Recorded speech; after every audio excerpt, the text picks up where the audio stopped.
वैष्णो देवी उत्तरी भारत के सबसे पूजनीय और पवित्र स्थलों में से एक है। यह मंदिर पहाड़ पर स्थित होने के कारण अपनी भव्यता व सुंदरता के कारण भी प्रसिद्ध है। वैष्णो देवी भी ऐसे ही स्थानों में एक है जिसे माता का निवास स्थान माना जाता है। मंदिर 5200 फीट की ऊंचाई और कटरा से लगभग 14 किलोमीटर की दूरी पर स्थित है। हर साल लाखों तीर्थ यात्री मंदिर के दर्शन करते हैं। यह भारत में तिरुमला वेंकटेश्वर मंदिर के बाद दूसरा सर्वाधिक देखा जाने वाला धार्मिक तीर्थस्थल है। वैसे तो माता वैष्णो देवी के संबंध में कई पौराणिक कथाएं प्रचलित हैं, लेकिन मुख्य दो कथाएं अधिक प्रचलित हैं। मान्यतानुसार एक बार पहाड़ों वाली माता ने अपने एक परम भक्त पंडित श्रीधर की भक्ति से प्रसन्न होकर उसकी लाज बचाई और पूरे सृष्टि को अपने अस्तित्व का प्रमाण दिया। वर्तमान कटरा कस्बे से 2 किलोमीटर की दूरी पर स्थित हंसाली गांव में मां वैष्णवी के परम भक्त श्रीधर रहते थे। वह निसंतान होने से दुखी रहते थे। एक दिन उन्होंने नवरात्रि पूजन के लिए कुंवारी कन्याओं को बुलवाया। मां वैष्णो कन्या वेश में उन्हीं के बीच आ बैठीं। पूजन के बाद सभी कन्याएं तो चली गई, पर मां वैष्णो देवी वहीं रहीं और श्रीधर से बोली, सबको अपने घर भंडारे का निमंत्रण दे आओ। श्रीधर ने उस दिव्य कन्या की बात मान ली और आस पास के गांवों में भंडारे का संदेश पहुंचा दिया।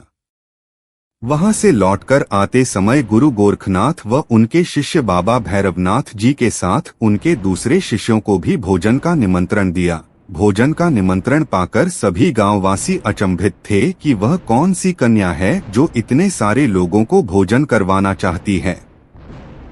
इसके बाद श्रीधर के घर में अनेक गांववासी आकर भोजन के लिए एकत्रित हुए।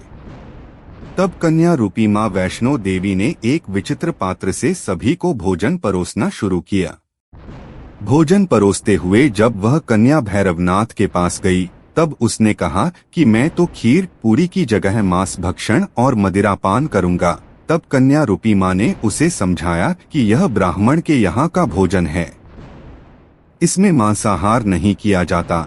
किंतु भैरवनाथ ने जानबूझकर अपनी बात पर अड़ा रहा। जब भैरवनाथ ने उस कन्या को पकड़ा चाहा, तब मां ने उसके कपट को जान लिया। मां ने वायु रूप में बदलकर त्रिकूट पर्वत की ओर उड़ चली। भैरवनाथ भी उनके पीछे गया। माना जाता है कि मां की रक्षा के लिए पवन पुत्र हनुमान भी थे।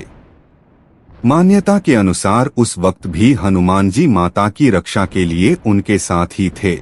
हनुमान जी को प्यास लगने पर माता ने उनके आग्रह पर धनुष से पहाड़ पर बाण चलाकर एक जलधारा निकाला और उस जल में अपने केश धोए। आज यह पवित्र जलधारा बाणगंगा के नाम से जानी जाती है, जिसके पवित्र जल का पान करने या इससे स्नान करने से श्रद्धालुओं की सारी थकावट और तकलीफें दूर हो जाती हैं। इस दौरान माता ने एक गुफा में प्रवेश कर 9 माह तक तपस्या की। भैरवनाथ भी उनके पीछे वहां तक आ गया। तब एक साधु ने भैरवनाथ से कहा कि तू जिसे एक कन्या समझ रहा है, वह आदिशक्ति जगदम्बा है, इसलिए उस महाशक्ति का पीछा छोड़ दे। भैरवनाथ साधु की बात नहीं मानी। तब माता गुफा की दूसरी ओर से मार्ग बनाकर बाहर निकल गईं। यह गुफा आज भी अर्धकुमारिया आदिकुमारिया गर्भजून के नाम से प्रसिद्ध है। अर्धकुंवारी के पहले माता की चरण पादुका भी है। यह वह स्थान है जहां माता ने भागते भागते मुड़कर भैरवनाथ को देखा था। गुफा से बाहर निकलकर कन्या ने देवी का रूप धारण किया। माता ने भैरवनाथ को चेताया और वापस जाने को कहा, फिर भी वह नहीं माना। माता गुफा के भीतर चली गई। तब माता की रक्षा के लिए हनुमान जी ने गुफा के बाहर भैरव से युद्ध किया। भैरव ने फिर भी हार नहीं मानी। जब वीर हनुमान निढाल होने लगे, तब माता वैष्णवी ने महाकाली का रूप लेकर भैरवनाथ का संहार कर दिया। भैरवनाथ का सिर कटकर भवन से 8 किलोमीटर दूर त्रिकूट पर्वत की भैरव घाटी में गिरा। उस स्थान को भैरवनाथ के मंदिर के नाम से जाना जाता है। जिस स्थान पर मां वैष्णो देवी ने हठी भैरवनाथ का वध किया, वह स्थान पवित्र गुफा अथवा भवन के नाम से प्रसिद्ध है। इसी स्थान पर मां काली दाएं, मां सरस्वती मध्य और मां लक्ष्मी बाएं पिंडी के रूप में गुफा में विराजित हैं। इन तीनों के सम्मिलित रूप को ही मां वैष्णो देवी का रूप कहा जाता है। इन 3 भव्य पिंडियों के साथ कुछ श्रद्धालु भक्तों एवं जम्मू कश्मीर के भूतपूर्व नरेशों द्वारा स्थापित मूर्तियां एवं यंत्र इत्यादि है। कहा जाता है कि अपने वध के बाद भैरवनाथ को अपनी भूल का पश्चाताप हुआ और उसने मां से क्षमादान की भीख मांगी। माता वैष्णो देवी जानती थीं कि उन पर हमला करने के पीछे भैरव की प्रमुख मंशा मोक्ष प्राप्त करने की थी। उन्होंने न केवल भैरव को पुनर्जन्म के चक्र से मुक्ति प्रदान की, बल्कि उसे वरदान देते हुए कहा कि मेरे दर्शन तब तक पूरे नहीं माने जाएंगे जब तक कोई भक्त मेरे बाद तुम्हारे दर्शन नहीं करेगा। उसी मान्यता के अनुसार आज भी भक्त माता वैष्णो देवी के दर्शन करने के बाद 8 किलोमीटर की खड़ी चढ़ाई चढ़कर भैरवनाथ के दर्शन करने को जाते हैं।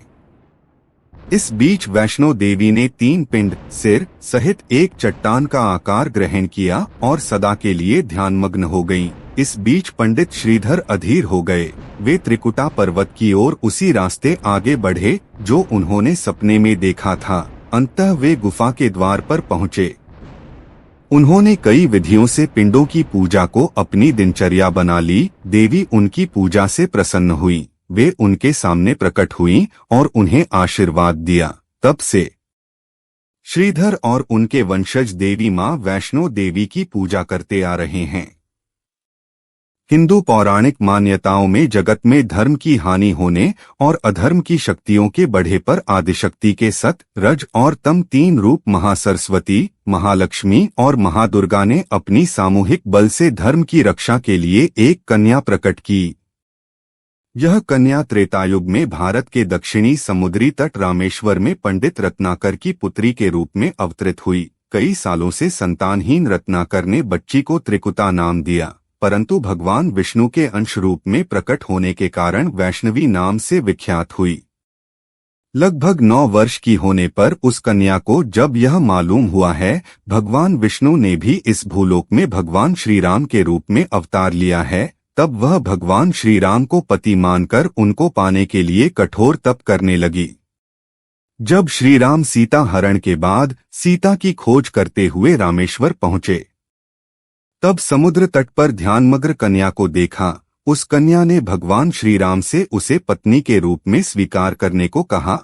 भगवान श्री राम ने उस कन्या से कहा कि उन्होंने इस जन्म में सीता से विवाह कर एक पत्नीव्रत का प्रण लिया है, किंतु कलयुग में मैं कल की अवतार लूंगा और तुम्हें अपनी पत्नी रूप में स्वीकार करूंगा। उस समय तक तुम हिमालय स्थित त्रिकूट पर्वत की श्रेणी में जाकर तप करो और भक्तों के कष्ट और दुख खून का नाश कर जगत कल्याण करती रहो। जब श्री राम ने रावण के विरुद्ध विजय प्राप्त किया तब मां ने नवरात्र मनाने का निर्णय लिया। इसलिए उक्त संदर्भ में लोग नवरात्र के 9 दिनों की अवधि में रामायण का पाठ करते हैं। श्री राम ने वचन दिया था कि समस्त संसार द्वारा मां वैष्णो देवी की स्तुति गाई जाएगी। त्रिकुटा वैष्णो देवी के रूप में प्रसिद्ध होंगी और सदा के लिए अमर हो जाएंगी।